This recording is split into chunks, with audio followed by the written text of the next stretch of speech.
सच्चिदानंद सिद्ध परमेष्टि भगवान की, देवादिदेव गजराष्ट्री नेमिनाथ भगवान की, वर्तमान चार्टलेक वर्तमान महावीर भगवान की, मुनि कुंजर ज्येष्ठाचार्य आदि सागर जी महाराज की, तीर्थ भक्त शिवनी आचार्य श्री महावीर कीर्ति जी महाराज की, वात्सल्य रत्नाकर आचार्य श्री विमल सागर जी महाराज की, तपस्वी सम्राट आचार्य श्री 108 सन्मति सागर जी महाराज की, अभीक्षण ज्ञान उपयोगी वर्तमान की वर्तमान चतुर्थ भट्टाधीश आचार्य श्री 108 सुनील सागर जी गुरुदेव की,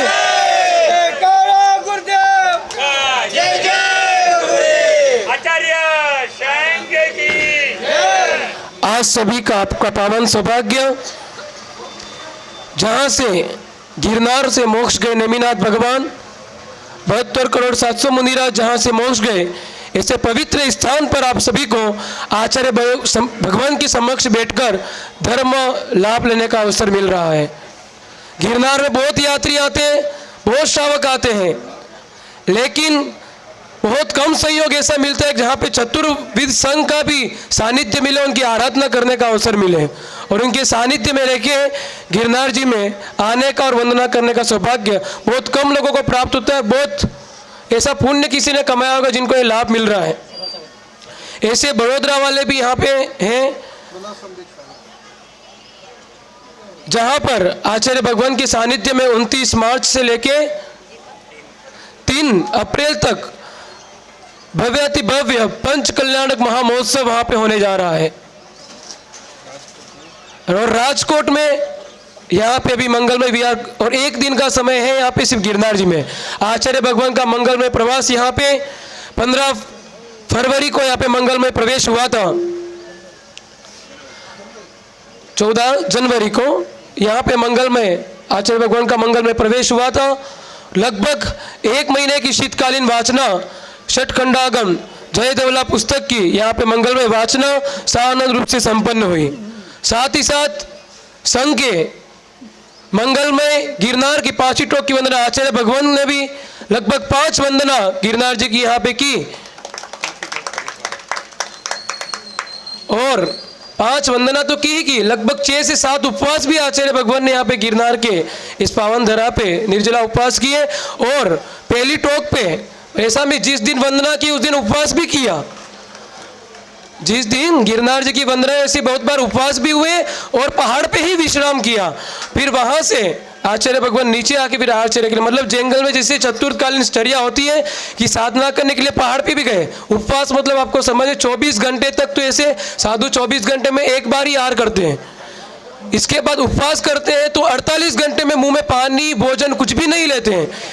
और केशलोचन भी वहां पे किया। 48 घंटे में एक बार भोजन करके पूरी वंदना की। अपन तो वंदना करने जाते तो बीच में पानी, जूस, नींबू पानी कुछ भी लेकर फिर पूरी वंदना करते हैं। हो सके तो और समय अपनी ताकत नहीं, एनर्जी खत्म हो जाए तो अपन नाश्ता भी कर लेते हैं। लेकिन आचार्य भगवान ने एक दिन भी उन पानी की भी ग्रहण नहीं किया और पूरी 10,000 सीढ़ियाँ चढ़े उतरे और उपवास करके पूरी वंदना आचार्य भगवान ने की।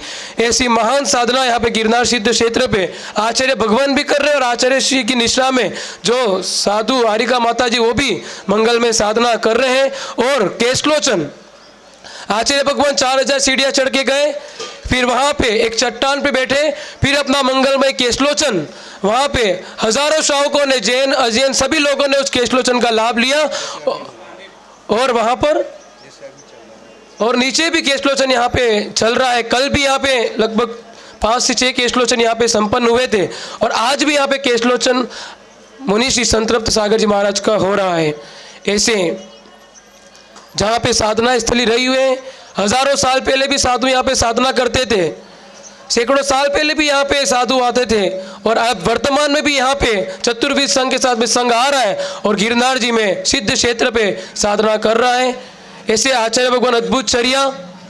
अभी राजकोट का प्रसंग बता रहे थे कि राजकोट वाले आए कि महाराज जी वहाँ पे बच्चों के एग्जाम से विधान नहीं हो पाएगा, अष्टानी का पर्व है।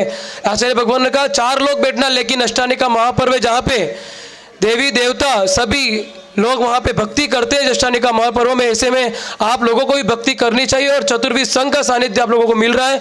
तो उन लोगों ने सोचा कि विधान तो करा, हम सक्षम है, सब कुछ है हमारे पास, लेकिन कैसे होगा, जगह नहीं है। जगह की सबसे बड़ी समस्या है। इतना बड़ा संघ आ रहा है, व्यवस्था कैसे होगी, चौके लगेंगे, सब कुछ होगा। तो उन लोगों ने फिर भी आचार्य भगवान की आज्ञा मांगनी और वहाँ पे जाके निहारचर्या के लिए जगह ढूंढ रहे थे।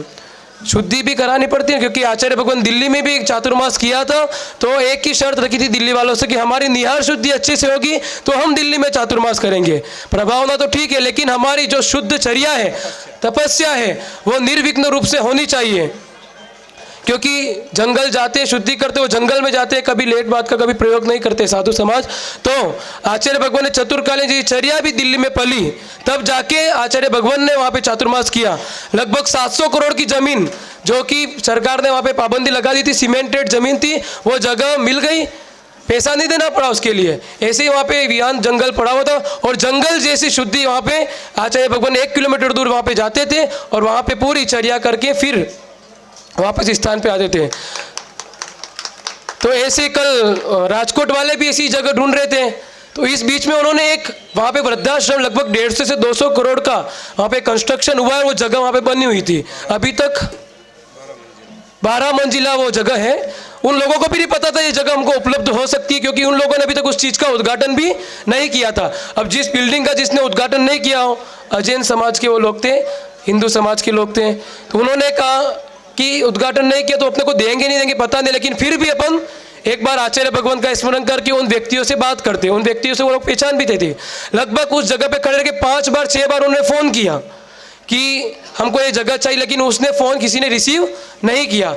अब वो सोच रहे कैसे होगा, क्या होगा। फिर वो वापस मंदिर में गए, आचार्य भगवान की जयकारा की, मंदिर में भगवान के दर्शन किए कि अच्छे से हमको कोई जगह मिले जिससे हम संघ को बिना विघ्न से और अच्छी प्रभावना के साथ संघ से रोक सके। तो वहाँ पे जैसे दर्शन किए, भगवान के आचार्य भगवान का स्मरण किया, वहाँ पे वापस फ़ोन आ गया कि जिसका फ़ोन लगाया, फ़ोन नहीं लगा था, वापस फ़ोन आया। उसने बताया हाँ आपने फ़ोन लगाया था, क्या हुआ, क्या समस्या है, क्या विकल्प है आपको। तो आपका वहाँ पे एक वृद्धाश्रम बन रहा है 12 मंजिला, बहुत अच्छी जगह है वहाँ पे, मतलब आप उसको लाखों रुपये भी दे के लो तो मिले नहीं, ऐसी जगह है वो। तो उसने फ़ोन किया, हाँ ठीक है, मैं आपको जो आपकी हमारे भगवान आ रहे हैं, हमारे गुरुजी आ रहे हैं, जो कि यहाँ पे राजकोट में बड़ा संघ पहली बार आएगा, और हमें आपकी जो जगह देखी हमको पसंद आ गई, जो हमारे महाराज जी के लिए, चर्या के लिए और हम लोगों के लिए उचित स्थान है, वो हो सके तो हमें वो आप प्रोवाइड कराएं। तो उसने बताया मैं कुछ सभी लोगों से, ट्रस्टियों से बात करके आपसे बात करता हूँ। तो उसने फिर उन लोगों ने कहा कि ये हो जाए तो बहुत अच्छा रहेगा। उन्होंने फिर शाम को वापस फ़ोन किया, वापस उन लोगों ने कि आप कहाँ पे हो अभी। तो मैं तो भी स्कूटर चला रहा, फिर रोक के गाड़ी आप बात कर सकते हैं, वहाँ कर सकते हैं। किसने कहा ये? सामने वाली पार्टी ने, जो ट्रस्टियों के लोग फ़ोन। आप हमारे चेयरमैन से बात करें और आपको अगर वो बात करके वहाँ कह दे तो आप के लिए वो जगह हो जाएगी प्रोवाइड। चेयरमैन को जैसे बताया, उसने हाथों हाथ बोला आपको ये पूछने की बात नहीं, आपकी जो भी चाहिए, जैसी जगह चाहिए, 12 मंजिला पूरा प्रयोग करना आप करिए। आपको ग्राउंड पर बहुत बड़ा वहाँ पे मैदान भी था, आप उसका प्रयोग करिए। मतलब उसने खुल के बोला, तो मतलब उसको लगा कि कहीं इसका चार्ज भी लगेगा, तो उसने एक भी बोला। और आप उसने सामने से बोला और हमको एक पैसा भी आपसे नहीं चाहिए। ये आचार्य जी का आशीर्वाद। सिर्फ आचार्य भगवान जो कहते हैं वो बात मान लीजिए आप बस, क्योंकि उनका आशीर्वाद ही ऐसा होता है, जो काम नहीं होना होता है वो भी किस ढंग से हो जाता है, आपने कभी सोचा भी नहीं होगा वैसा काम हो जाता है। बड़ौदा में पंचकल्याणक हो रहा है। अब ऐसे अतिशय योगी आचार्य भगवान, राजकोट वालों के आंखों में आंसू आ गए थे कि हम व्यवस्था कैसे, पैसों की बात नहीं, लेकिन उस आदमी का भी सोचो मन कि कैसा उदार मना होगा वो व्यक्ति भी। आपके भगवान आ रहे तो वो मेरे भी भगवान ही है, मेरे भी गुरु ही है, इसलिए आपको जैसे भी जिस ढंग से इस भवन का यूज़ करना है करिए, हमें कोई टोका टोकी नहीं रहेगी और एक भी रुपया आपसे हमको नहीं देना है। फिर उन्होंने 5 बार बोला कि कुछ न कुछ तो हमसे ले लेना, आपका हमारा तो उद्घाटन वैसे ही हो गया, आचार्य श्री आएंगे, गुरु भगवान आएंगे, ऐसी उनकी भावना थी। यहाँ पे पीठ से भी सर्व समाज के लोग यहाँ पे उपस्थित है, पंचालों, राजपूतों, सभी के एक एक प्रतिनिधि यहाँ पे आए। वहाँ पे शिशु वाटिका का आचार्य भगवान जब अभी गए थे 6 महीने पहले, वहाँ पे प्रवास था फरवरी मार्च में, तो आचार्य भगवान के सानिध्य में सर्व समाज ने निर्णय लिया था आचार्य सुनील सागर शिशु वाटिका का हम वहाँ पे निर्माण करेंगे। उन्होंने समयावधि तय की थी 1 साल में हम वो भवन बना लेंगे, लेकिन आश्चर्य करेंगे आप लोग, वो सर्व समाज ने मिलकर 6 महीने में वो भवन तैयार कर लिया। अब उद्घाटन करने के लिए आचार्य भगवान के चरणों में है कि हम सर्वसभा हिंदू समाज, विद्या निकेतन स्कूल है ना, वहाँ विद्या निकेतन स्कूल है जो संस्था है, काफ़ी राजस्थान में भारत भर में सैकड़ों संस्थाएं, हजारों संस्थाएं उसकी विद्यालय खुले हुए। विद्या निकेतन में आचार्य भगवान के नाम से सुनील सागर जी शिशु वाटिका का वहाँ पे निर्माण 6 महीने में वहाँ पे हो गया। ऐसे अतिशय योगी आप सभी के मध्य में विराजमान है। जब पहाड़ पे भी आचार्य भगवान चढ़ते थे तो सभी समाज के लोग भी आचार्य भगवान के चरणों में वंदन करते थे, क्योंकि साधु का रूप नग्न दिगंबर जो कि 24 घंटे में एक बार भोजन करते हैं और 3 महीने में एक बार केशलोचन करते हैं, 4 महीने में अपने हाथों से बाल निकालते हैं, क्योंकि इनको किसी कैंची वेची का प्रयोग नहीं करते हैं। उनका सभी का त्याग रहता है, पीछी और कमंडली हाथ में रहते हैं उनके, और किसी चीज़ वस्तु का प्रयोग नहीं करना है। इसलिए ऐसी निर्भीक साधना अपने हाथों से दाढ़ी मूंछों के बाल हाथों से निकालते हैं, और कभी भी ठंड में भी वस्त्रों का ग्रहण नहीं करते हैं। आपको लग रहा होगा कभी आपको दिखाने के लिए नग्न हो गए हम लोग, ऐसा नहीं है। अभी जब भी दीक्षा लेते आचार्य भगवान को आज 30 साल हो गए दीक्षा लिए हुए, 30 साल से नग्न अवस्था में ही है और पैदल विहार करते, गाड़ी में नहीं बैठते हैं, और लाखों किलोमीटर तक नग्न दिगंबर अवस्था में आचार्य भगवान का मंगलमय विहार हो चुका है, पैदल विहार करते हैं। और ऐसी चर्या देखकर बड़े बड़े नेता लोग भी आचार्य भगवान में शीश झुकाते हैं, चाहे वो देश के रक्षा मंत्री राजनाथ सिंह हो, आपको फोटो दिख रहा होगा, पीछे फोटो लग रखे हैं, राजनाथ से दिल्ली के लाल किले मैदान से आचार्य भगवान का मंगलमय प्रवचन हुआ था, तब वहां पे लाल किले मैदान पे राजनाथ सिंह आचार्य भगवान के दर्शनार्थ करने के लिए आए थे। चाहे आरएसएस के प्रमुख मोहन जी भागवत आचार्य भगवान के दर्शन करने के लिए आए थे, जो कि सर संचालक है आरएसएस के मोहन जी भागवत, वो भी आचार्य के दर्शन करने के लिए आए थे। लोकसभा अध्यक्ष ओम जी बिरला, वहाँ पे बहुत बड़ा प्रोग्राम हुआ था हजारों लोगों की संख्या में, तब ओम बिरला आचार्य भगवान के दिल्ली में दर्शन करने के लिए आए थे। और यहाँ के मुख्यमंत्री भूपेंद्र भाई पटेल, जो कि आचार्य भगवान के लगभग 1.5 से 2 घंटा आचार्य भगवान के पास रुके थे, और बड़ी प्राकृत सत्कार समारोह वहाँ पे हुआ था, और आचार्य भगवान से पर्सनल भी चर्चा, आधा घंटा चर्चा की थी। गुजरात यूनिवर्सिटी जो GMDC ग्राउंड गुजरात में सबसे बड़ी यूनिवर्सिटी है गवर्नमेंट, वहाँ पे आचार्य भगवान का चातुर्मास हो रहा था, और वहीं के राज्यपाल देवव्रत जी आचार्य भगवान के दर्शन करने के लिए गुजरात के आए थे। और यहाँ के हर्ष सिंघवी जो उप मुख्यमंत्री है वर्तमान में, जब दर्शन करने के लिए आए थे तब गृह मंत्री थे, और दर्शन करके जैसे गए 15-20 दिन में वो उप मुख्यमंत्री भी बन गए।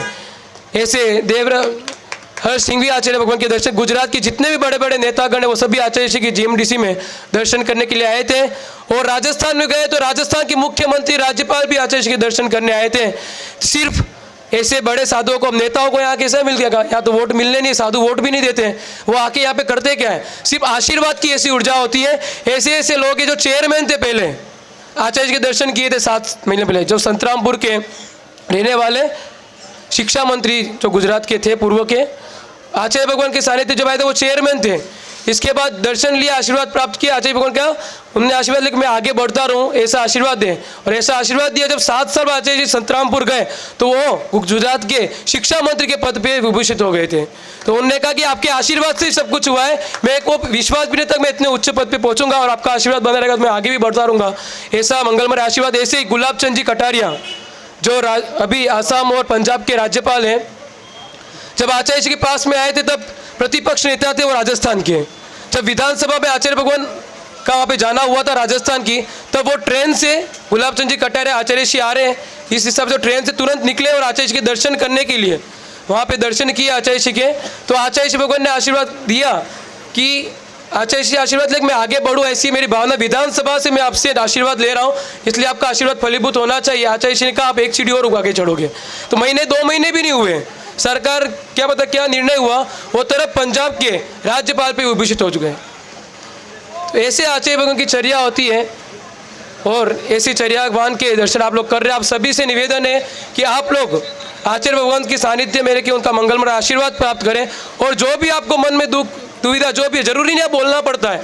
लोग 1500-1000 किलोमीटर से भी गुरु का सिर्फ सुमिरन करते हैं कि हमारी ये वीकनेस गुरुवर आपके आशीर्वाद से। अब राजकोट ने वालों ने यहाँ के कुछ बोला ही नहीं था हमको जगह मिले नहीं मिले, यहाँ आके बोल के नहीं गए थे कि आशीर्वाद से हमको जगह मिल जाए, लेकिन वो सिर्फ सुमिरन किया उन्होंने, उनको जगह भी मिल गई, और आज बड़े स्केल से वो वहाँ पे प्रवेश की और अष्टानिका विधान की तैयारी कर रहे हैं। तो ये गुरु का आशीर्वाद होता है। और बड़ोदरा का पंचकल्याणक भी ऐतिहासिक भूतों ने भविष्य थी, भले 1 महीने आगे खिसक गया, कुछ अच्छा होगा इसलिए आगे गया है, और उनकी वजह से 1 महीना हमको यहाँ रुकने भी मिल गया। अगर बड़ोदरा वाले पंचकल्याणक फरवरी में फाइनल कर दे तो शायद महीने भर तक साधुओं की यहाँ साधना भी नहीं होती, उनकी दूरदृष्टि होगी, ऐसा समझो। तो ऐसे भगवान आचार्य भगवान से निवेदन करते हैं कि अपने मंगलमय प्रवचन सबको लाभान्वित करें। सभी नमोस्तु करेंगे। नमो